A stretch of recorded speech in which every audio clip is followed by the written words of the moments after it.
That's ahead, but first time for Countdown's number 2 story, tonight's worst persons in the world. The bronze to right-winger Jonah Goldberg. His latest fantasy has a column entitled, Obama's Getting Off Easy, which includes this delusion, quote, if Obama were a white Democratic nominee named Barry O'Malley, the GOP would be going after him twice as hard. Right. You'd be inciting your voters twice as often to compare Barry O'Malley to Osama bin Laden.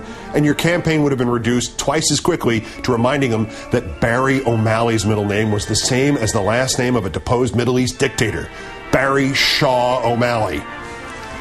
Our runner-up, David Frum, the Republican hack who invited on Rachel's show, didn't have the stones to admit he had been forcefully critical of the McCain campaign's not-so-benign neglect of the hate-mongers in its audiences, and instead tried to draw some equivalency between those inciters of violence and Rachel's program. Well, he got his head handed to him. Politely, of course, it is Rachel. And it should have ended there, but today in a blog post, Frum lied about why he was asked on the program to begin with. He wrote, just before I traveled to Afghanistan, I accepted an invitation to appear on the Rachel Maddow show. Anyway, I was unprepared for the sarcasm and anger of what I saw, so it was my time to go on air, and instead of being asked about Afghanistan, I was asked about how awful and hateful the John McCain campaign was. I got a little grouchy. Frum's implication there is that he was asked onto the show to talk about Afghanistan and that he was ambushed or sandbagged with questions about McCain. He was not.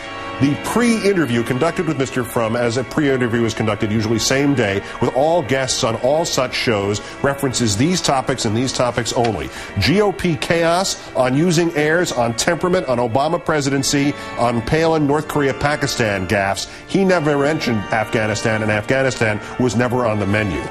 But our winner, Billo the Clown, listen to this for moral equivalency. Slamming Congressman Lewis for slamming Senator McCain for not saying anything about the threats made against Obama at McCain and Palin rallies.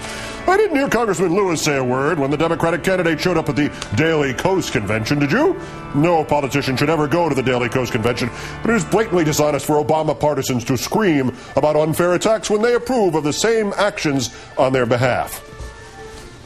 You know, normally I go for big comedy payoff with O'Reilly, but trying to somehow equate people shouting at McCain rallies about anybody, kill him, somehow equating that to web posts, even the worst of them at the Daily Kos ever, is just dangerous. Bill, no funny voices, no Frank Burns, no loofah references. You, sir, are playing with a loaded gun, and you do not have the brains to check to see if the safety is still on.